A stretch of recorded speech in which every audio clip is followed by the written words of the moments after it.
सृष्टो व्यासर्गरूपा जगदवन विधौ पालनीया च रौद्री संहारे चापि यस्या जगदिदमखिलं क्रीडनं या पराख्या पश्यन्ति मध्यमाथो तदनु भगवती वैखरी वर्णरूपा शाश्वतवाचं प्रसन्ना विजयगिरिशा राधितालंकरो भगवत्यै नमः हराम्बिकायै नमः।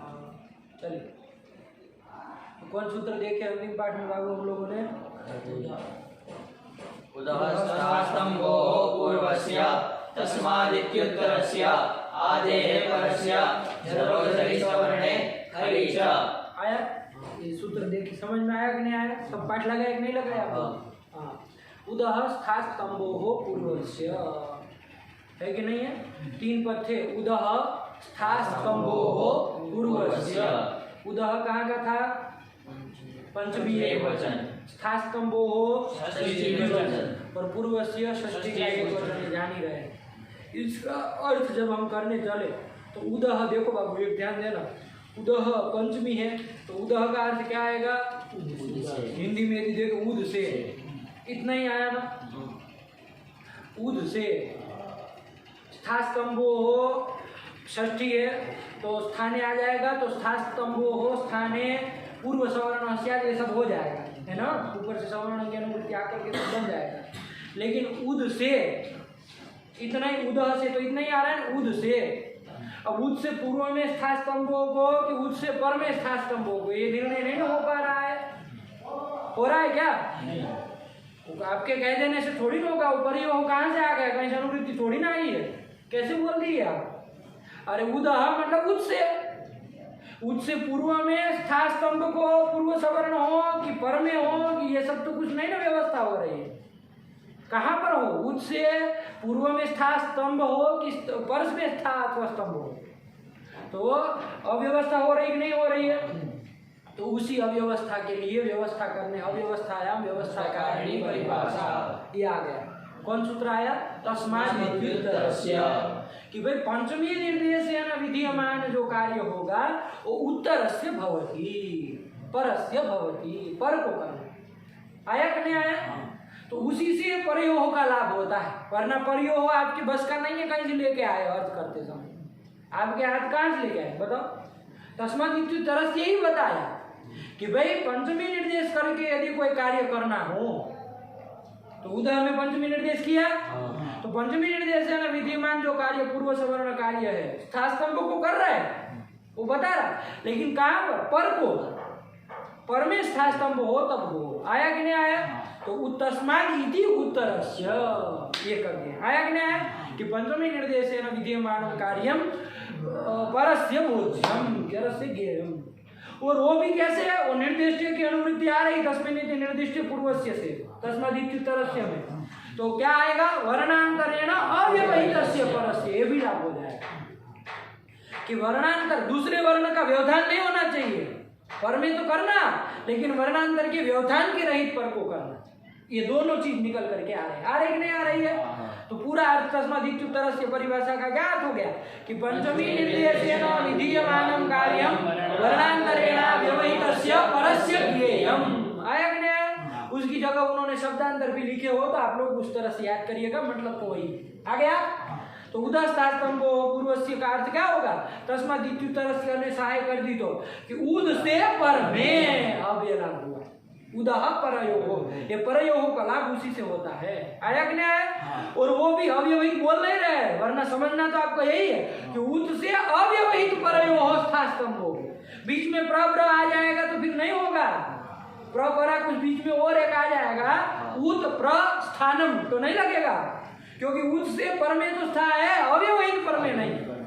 आया कि नहीं आया? उद से पूर्व में भी मान लीजिए होता नहीं, लेकिन मान लीजिए स्था पूर्व में हो तो भी नहीं करेगा, क्योंकि उद से पर में होना चाहिए।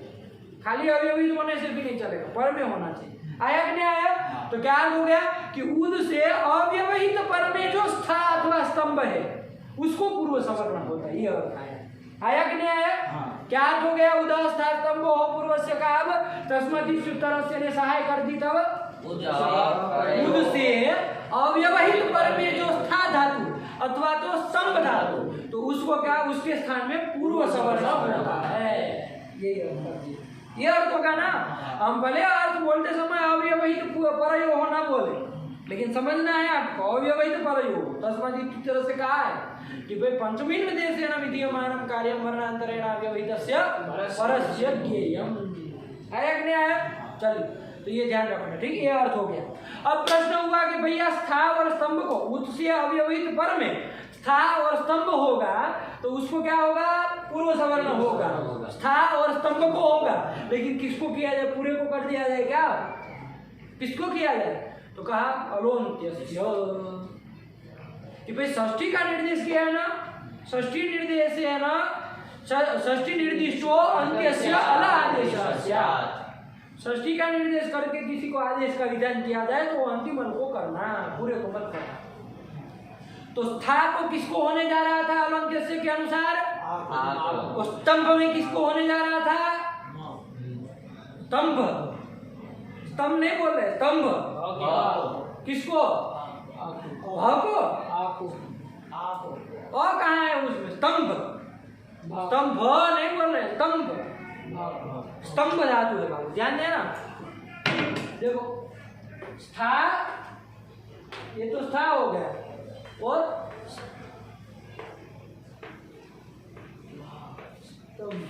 ऐसा स्था धातु है और एक स्तंभ धातु है, उसको पूर्व सवर्ण हो रहा है। उद से अव्यवहित पर में यदि क्या हो, स्था धातु हो अथवा स्तंभ धातु हो, तो उसको पूर्व सवर्ण होता है। यही कहा ना, किसको हो? तो अलोन्त्यस्य की, उससे देख अनेकार्थिक सर्वस्वी वो सब तो लगना ही नहीं है, क्योंकि पूर्व सवर्ण जो करना है, पूर्व का सवर्ण ही करना। पूर्व में द रहेगा, उसके सवर्ण कौन कौन होते? तथा धन, इन पांच में से कोई एक करना है, तो अनेकाल आदेश नहीं ना है, एकल आदेश ही है, तो वो नहीं नशित है, तो अनेकार्थिक सर्वस्वी की बात ही नहीं थी। गीत की चर्चा नहीं थी, गौ गीत संज्ञा कोई हुई नहीं है, आया कि नहीं? गीत आदेश नहीं ना अनंत की तरह, अवम की तरह। तो ये पूर्व सवर्ण जो है अलंत्य से ही व्यवस्था करता, वो किसको कराता? स्था और स्तंभ में। स्था में किसको कराता? और स्तंभ में भ को कराता। लेकिन परिभाषा सूत्र एक और आ गया उसका, क्या? आदि है परस्य। क्या अर्थ हो गया उसका? परस्य यदि विहितम। ये परस्य करके, आपने परस्य कह करके यदि किसी कार्य का विधान किया है कि नहीं है, तो वो कार्य किसको होगा? तस्य आदि है, उसके आदि को होगा, अंतिम मंत्री को नहीं, आदि को। आया कि नहीं आया? तो देखो यहाँ पूर्व सवर्ण जो कार्य किया जा रहा है किस सूत्र के द्वारा? उसके द्वारा किया जा रहा है। क्या किया जा रहा है? पूर्व सवर्ण कार्य किया जा रहा है। वो किसको हो? क्योंकि ये परस्य विहितम, उत से पर में किसी को विहित किया जा रहा है ना, उद से पर में स्था और स्तंभ को किया जा रहा है, तो परस्य विहितम, पर को विहित कार्य है पूर्व सवर्ण कार्य, तो किसको होगा? तो तस्य मतलब वो स्था और स्तंभ के आदि को होगा, तो इस स को होगा, सब को होगा। आया कि नहीं आया? आदि वर्ण को होगा, अंतिम को आ और भ को मत कर देना, आदि को कर। ये व्यवस्था इसमें आया समझ में? आदि परस्य, इसी का मतलब यही है। आया? क्या अर्थ हो गया उसका? आदिर्बोध्यम परस्य विहितम तत्तस्य आदिर्बोध्यम। ये दो परिभाषा सूत्रों की सहायली उदः स्था स्तंभो पूर्वस्य का अर्थ करने। आया कि नहीं आया? चलिए बात समझ में। अब क्या आया? हाँ, अब देखो, अब स्थिति भी हम लोगों ने लक्ष्य का उदाहरण देख ही लिया था, दिमाग में बैठा लो, है कि नहीं है? कोई संदेह नहीं होना चाहिए इसमें। चला जाए, चलिए बोलो उसका अर्थ बोलो। उदाहरण स्तंभ और पूर्व से का क्या अर्थ हो गया? हाँ ये, अरे किसका बोल रहे हो मूर्ख तरीका? पागल हो गए। दोनों साथ में लेते हैं, उद धन स्थानम, ये हम लोगों ने देखा था, इसलिए कोई ज्यादा संदेह वाली बात नहीं है। दूसरा स्तंभ वाला उदाहरण भी ले लेते हैं। उद धन स्तंभ धातु है ना बाबू, उसमें ल्यूट पर करके उसके यू को ऑन हो जाता है ना, तो स्तंभ नम ये सब बन जाता है। क्या बन जाता है? और स्था धातु का स्थानम बना, तो स्तंभ धातु का क्या बने? स्तंभ नम। उसमें तो कोई वो नहीं होगा। चलिए, तो उद धन स्थानम, उद धन स्तंभ नम, ये स्थिति है। आया कि नहीं आया? सूत्र आएगा कौन? उदह स्था स्तंभो पूर्वस्य। क्या अर्थ हुआ? उद से अव्यवहित पर में यदि स्था धातु हो अथवा स्तंभ धातु हो, इधर स्था धातु है, इधर स्तंभ धातु है, तो उसको पूर्व सवर्ण होता है और आधे परस्य ने कहा उसके आदि वर्ण को होगा। तो यहाँ पर आदि वर्ण कौन है? स, उसी को पूर्व सवर्ण होगा। तो पूर्व सवर्ण क्या किया जाएगा?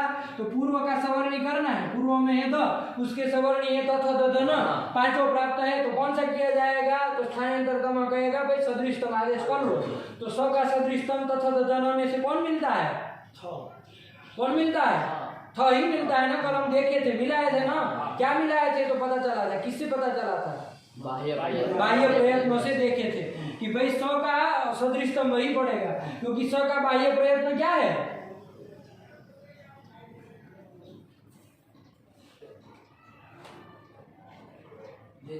खुला खुला रह गया मुंह। हाँ बोलो। हाँ, खरो विवारा श्वासा अघोषाश्च। खर में आता है ना ये दंत्य स, खप चटथा चटथा कप स स, खर में आता है। तो उसका हर रोज आपको उठ के यही समझाए पागलों को, हैं? क्या लगाए पाठ? फिर क्या पाठ लगाए? बोल तो ये रहा है कि विवाह श्वास अघोष किसके साथ पाठ लगाए? उठपटांग काम करते हैं। स का कौन है? आभ्यंतर वो बाह्य प्रयत्न, विवाह श्वास अघोष, खरो विवाह श्वास अघोषाश्च। वैसे ही विवाह श्वास अघोष वाला तथा दधन में से आपको ढूंढना है। कौन है तथा दधन में से? विवाह श्वास अघोष वाला थ, बस वही है, एक ही है खाली थ। और कौन है चुप? तो भी तो है। आप लोगों को थोड़ी ना भांग की गोली लेके आए, उनको क्या कैसा पाठ लगाते होंगे हम समझ रहे हैं आप लोगों का, है कि नहीं है? क्या करते होंगे अंडरवर्ल्ड का। तो कौन है? विवाह श्वास अघोष वाले तथा दधन में थ और थ दोनों है, त और थ। अरे खर में जितने आएंगे उसमें देख लो ना। अरे खर में आपके वर्ग के द्वितीय आते हैं, प्रथम आते हैं और स आते हैं। तो तथा दधन में से पहले दो आते ही सिर्फ साफ साफ नहीं समझ में आ रहा है? त और थ विवाह श्वास अघोष है। तो त और थ विवाह श्वास अघोष वाले दो मिल गए। अभी भी नहीं छटा था, थ अभी पकड़ में नहीं आया, अभी और एक प्राप्त हो रहा है। तो फिर क्या देखे थे? अभी और एक बाह्य प्रयत्न देखे। कौन? अल्पप्राण महाप्राण में से देखे। तो स का कौन सा था? महाप्राण।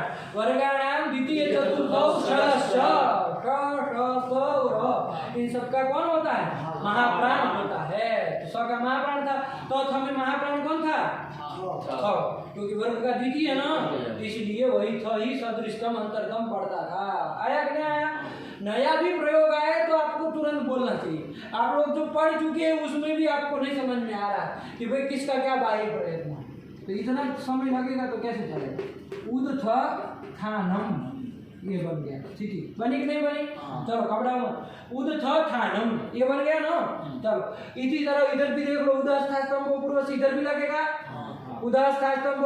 इसकी प्रक्रिया बाद में करते हैं, पहले इसको निपटा लेते हैं ना, इसके क्या क्या बनते हैं। चलो अब कौन सूत्र लगा था? जरोजरी सवर्णे। क्या कहा था कि हल परस्य, हल से पर में यदि कोई जर हो, आया कि नहीं आया? तो उसका लोप होता है, सवर्ण जर परे रहते। तो हल कौन हो गया? द, उससे पर में जर कौन हुआ? थ, उसका लोप हो विकल्प से, लेकिन कब? सवर्ण जर पर में हो। तो सवर्ण जर पर में है, जर में थ आता है ना, आता है जर, आया ना। तो यहाँ पर इस थ का लोप हो जाएगा विकल्प से। तो क्या स्थिति बनेगी? लोप हो जाएगा तो उद थानम ये बनेगी, नहीं बनेगी? और जब लोप नहीं होगा तो यही वाली रहेगी। दो ध्यान में रखना है ना कपड़ा में। उद थानम ये बन गया लोप होने पर, और लोप विकल्प से हो तो जब नहीं होगा तो उद थानम ये बन गया। चलो अब कौन सूत्र लगा? खरीच। खरीच क्या कहा था? जलाम स्थाने चरह सिरु। कब? खरी पर है, खर पर में हो तो देख लो जल कौन है इसमें? दो। चल में आता है ना। चल में कौन कौन आते हैं? वर्ग के चतुर्थ, तृतीय, द्वितीय, प्रथम और स ये सब आते हैं ना। 24 आते हैं इसमें, आया ना। तो दो आ ही जाएगा। तो दो वर्ग का तृतीय है, आना ही है इसको। तो इस चर को क्या हो जाएगा? चर हो जाएगा। चर होगा कब? खर पर होगा। तो खर पर में है था, खर पर में है, तो आता है खर में ख प छ ठ थ आ गया। तो चर परे रहते खर परे रहते, इसको जल को चर कर दो। चर क्या होगा? चटा, चर में कौन कौन आता है? चटा, ट, प, प, श, स, इसमें से कौन होगा? तो सदृश तो वही पड़ेगा, उसका सब मिला है ना, स्थान वगैरह, तो उत्थानम ये बन जाएगा। खरीचा में इस था को खरीचा लग सकता है क्या? नहीं, क्यों? उसके पर में खर नहीं है, आ पर में है, सीधी काठी देना है और कुछ देखना ही नहीं है। आया कि नहीं आया? तो रूप यही बन जाएगा, मिला करके क्या बन जाएगा? उत्थानम।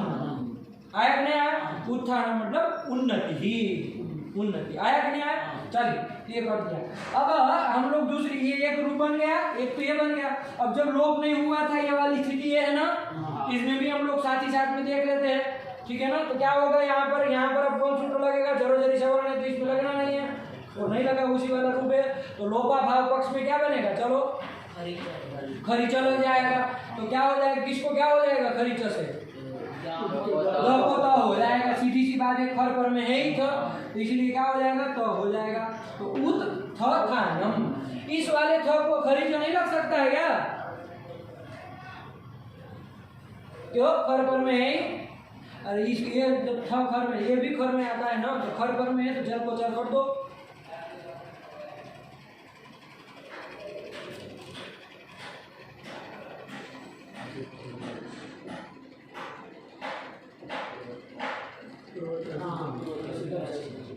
ठीक है ना। तो इतना समय क्यों लगा? इतना समय पार नहीं लगाया पंडित जी, ऐसा नहीं विचार किए हैं, लगाए वो पकड़ में आ गया है, आप लोग छूट रहे हैं, है कि नहीं? लेकिन बहुत कुछ आप लोगों का भी लाभदायक कुछ दिख नहीं रहा। उत्थानम, मेहनत नहीं करते बाबू। उत्थानम तो कौन आपका लगेगा? इसको क्यों नहीं लगेगा यहाँ खरीच? इस थ को क्यों चर नहीं करेगा? क्या कहा है वो कि भाई त्रिपादी में पूर्वम प्रति परम शास्त्रम असिद्धम। तो जो ये था किसके द्वारा हुआ है? सबको था उदस्थ स्तंभों से किया है ना। ये त्रिपादी में के कहाँ का है? ये पर का कहाँ का है? 8 4 ये भी नहीं बोल पाते, बोलो तुम 8 4, तुम बोलो। उदस्थ स्तंभ 8 4 61, और ये आपका खरीचा जो है वो 8 4 55। तो फिर पूर्व प्रति सिद्ध न, तो 61 वाला सिद्ध हो जाएगा। तो उसने जो काम किया वो देख ही नहीं रहा है, तो कहाँ उस थ को चर को करके तब करेगा? नहीं ना कर पाएगा, नहीं करेगा। तो इसलिए इसमें कुछ नहीं बनेगा, यही बन जाएगा, मिला देना। उत्थानम आया कि नहीं आया? 2 रूप बनेंगे, सीधी सरल सी बात यही है। चलिए अब ये वाली प्रक्रिया में देखते हैं उद स्तंभनम में क्या होगा। ठीक, चलिए क्या होगा? चलो यहाँ पर आओ, कौन सूत्र लगेगा? चुटू बताओ तुम्हें। स्तंभो हो पूर्वस्य, उद से अव्यवहित पर में स्था धातु हो अथवा स्तंभ धातु हो, ठीक है ना। तो यहाँ कौन धातु है? स्था है कि स्तंभ है? स्तंभ धातु। तो उसको पूर्व सवर्ण होगा। पूर्व सवर्ण किसको होगा? भ को हो जाएगा ना, और से वो आएगा आधे परस्य। हाँ, क्या कहेगा वो? परस्य विहितम तत्तस्य आदिर बोध्यम। तो किसको होगा? आदि को होगा। याद नहीं करोगे तो कुछ नहीं होगा बाबू, है कि नहीं? ग्रंथ को याद नहीं करोगे क्या कहाँ बोल पाओगे? समझ तो लोगे, तुमको पता है सबको करना है, इतना तुमको पता है, लेकिन कोई पूछ लेगा तो नहीं आएगा कुछ, इसलिए ग्रंथ याद करना पड़ता है। चलो, तो सबको ये क्या करे? सबको ही होगा। तो सबको क्या होगा? चलो बताओ। पूर्व सवर्ण करना है, पूर्व का सवर्ण ही करना है। पूर्व में है 2, उसका सवर्ण ही तो जन्म 5 होते हैं, उसमें से कौन सा किया जाएगा? यही किया जाएगा। और कोई होगा? वही होगा, मिला लेना, वही होगा ना। वो क्या स्थिति बनेगी? उद अब सबको था हो गया है, आगे तंभनम। बस ऐसे बोलते रहो, बोलोगे नहीं तो कहाँ से आएगा? उद था तंभनम, ये स्थिति बन गई। अब कौन सूत्र लगेगा? चलो बताओ। चलो जरी सवर्ण लगेगा कि नहीं लगेगा? घटाओ। हर से पर में क्या अर्थ कहा है उसका? जरो जरी सवर्ण का बोलो कार्तिक। इसने याद किया है, तो घटाओ। यहाँ पर हल कौन हुआ? दो, ठीक है। पर में जर रहेगा, जर है थर। हाँ, थर जो है वो जर में आता है। जर है कौन? क्या थर? थर जो है वो जर में आता है ना। आता है। चलो, तो फिर उसको क्या हो जाएगा? हो जाएगा उसका विकल्प से। लेकिन कब? पर में सवर्ण जर रहना चाहिए। तो सवर्ण जर पर में है कि नहीं है? चुटू है कि नहीं है? चुटू बताओ पहले, तुम चुटू को पूछे, वो कुछ मना कर रहा है। बोलो, अरे बोलो ना, जो तुमने मुड़ी हिलाई थी, हम तो देख ही रहे थे कब से तुम यू कर रहे हो। उसने बोलना चालू किया तब से यू कर रहा। लगेगा कि नहीं लगेगा? लगेगा कि नहीं लगेगा? सब लोग कह रहे हैं हाँ। तुम बताओ क्यों कह रहे हो? तुमको दिमाग में घुस गया है कि थका लोग तब हो जब थ पर में हो। यहाँ तो त पर में है, लेकिन ऐसा थोड़ी ना होगा सवर्ण जर पर में हो। जर में पहले तो आता है कि नहीं आता है, देख लो, आता है। अब ये इसका सवर्ण है कि नहीं, थ का सवर्ण है कि नहीं है। अब थ का तो सवर्ण है कि नहीं है, देखना हो तो कैसे देखेंगे? उसका स्थान और आभ्यंतर प्रयत्न दोनों का देख लो। तो त थ दोनों का स्थान एक ही है, दंत स्थान, और आभ्यंतर प्रयत्न पृष्ठ, तो फिर सवर्ण जर पर में नहीं है। अब तुमको भूत चढ़ा कि थ का लोग तब हो जब थ पर में हो, ऐसा नहीं ना कहा है। तो फिर अंडबंड विचार करके बोलना चाहिए। चलो, सवर्ण जर पर में है तो क्या हो जाएगा? थ का विकल्प से लोप हो जाएगा। तो लोप हो जाएगा तो क्या स्थिति बनेगी कार्तिक? उद्तम्भनम। तम्भनम, यही बन गई उद्तम्भनम। आया कि नहीं आया? चलिए, ये कर दिया। अब कौन सूत्र लगेगा? खरिच। आया कि नहीं आया? खर पर में हो तो देखो, खर पर में है। अरे खर में सीधी बात है, वर्गों की द्वितीय प्रथम आते हैं और स आते हैं, तो वर्ग तो आ ही जाएगा ना। तो ये पर में रहते, खर पर रहते, जल को चर होता है, ये जल में आता है द, तो उसको चर कौन हो जाएगा बताओ? तो हो जाएगा, द को तो ही होता है ना। तो उत्तम्भनम, बस यही रूप बन गया, उत्तम्भनम, दो तो मिला करके उत्तम्भनम बन गया ना। देखो वो क्या लिखा है, दूसरा रूप उत्तम्भनम, यही लिखा है ना, उत्तम्भनम। उसका अर्थ लिखे है उत्तम्भनम, मतलब नीचे लिखे होंगे लास्ट में, देखो, उत्थानम इत्यस्य उन्नति इत्यर्थ, और उत्तम्भनम का अवरोध। उत्तम्भनम मतलब रोकना, अवरोध। अवरोध होता है ना, अवरोध, अवरोध को क्या कहते हैं? रोकना। रोकना मतलब उत्तम्भनम, किसी को रोक देना, है कि नहीं? उत्तम्भन कर देना। आया ना? तो यही कर दिया, आया ना? उत्तम्भनम रूप बना। अब देखो, दूसरा रूप यहाँ बनेगा ना, क्योंकि ये थका लोप विकल्प से हुआ है। तो जब थका लोप नहीं होगा उस वाले में क्या, उस स्थिति लोपा भाव पक्ष में क्या रूप बनेगा? तो देखो यहाँ पर कौन सूत्र लगेगा इस स्थिति में? क्या हो जाएगा उससे? दो को तो हो जाएगा, तो उसका यहाँ लिख दे रहे हैं उत्तम्भनम। ऐसा होगा कि नहीं होगा? ये होगा। ये वाले थ को भी हो जाएगा ना, खरी लग जाएगा ना। क्यों? अरे आगे खर पर में है ही, बोलो। पूर्व के प्रति हर सिद्ध है ना। हर असिद्ध, उदास खास करके पूर्व से 61 वाला सूत्र खरीच 55 वाले के प्रति असिद्ध हो जाएगा। तो असिद्ध हो जाए, खरीच को वहाँ दिख ही नहीं रहा है, कहाँ थ को तो कर दो, आया कि नहीं आया? इसीलिए वैसे ही बनेगा दूसरा रूप, उत्थतम्भनम। दूसरा रूप ये बनेगा उत्थतम्भनम। देखो टिप्पणी में दूसरा रूप यही लिखा है, लोपा भाव पक्ष में वो उत्थानम था, इसमें उत्थतम्भनम, उत्थतम्भनम यही है, ऐसे ही उत्थतम्भनम, बस यही बनेगा दूसरा वाला। दो रूप बनेंगे, कोई सरल है, कुछ नहीं। चलिए, हो गया। इसका मतलब रोकना, आया कि नहीं? दो रूप बनेंगे, उत्थानम और उत्थानम, और उत्तम्भनम, उत्थतम्भनम। आ गया ना? चलो, कुछ नहीं, इसी कर दिए बस। उत्तम्भनम का वो कर रहे हैं, बस कुछ नहीं कर रहे, ज्यादा लंबा चढ़ा जाएगा। तर्क संग्रह वाला पाठ लंबा चढ़ा गया है, कल से हम लोग करेंगे, 1-1 घंटे का दोनों करेंगे, ठीक है ना? आज यही रखते हैं, उत्तम्भनम वाली स्थिति भी हो गए, और टिप्पणी टीका टिप्पणी सब लगा करके आइए, है ना? और पंडित जी लघु सिद्धांत याद साथ में पहुँचे, क्या कह रहे हैं? भगवते नमः, पराविकायै नमः। सदाशिवसमारम्भां तथा पाणिनिमध्यमाम् अस्मदाचार्यपर्यन्तां वन्दे गुरुपरम्परां। येनाक्षरसमाम्नार्यमधिगम्य महेश्वरात् व्याकरणं प्रोक्तं तस्मै पाणिनये नमः।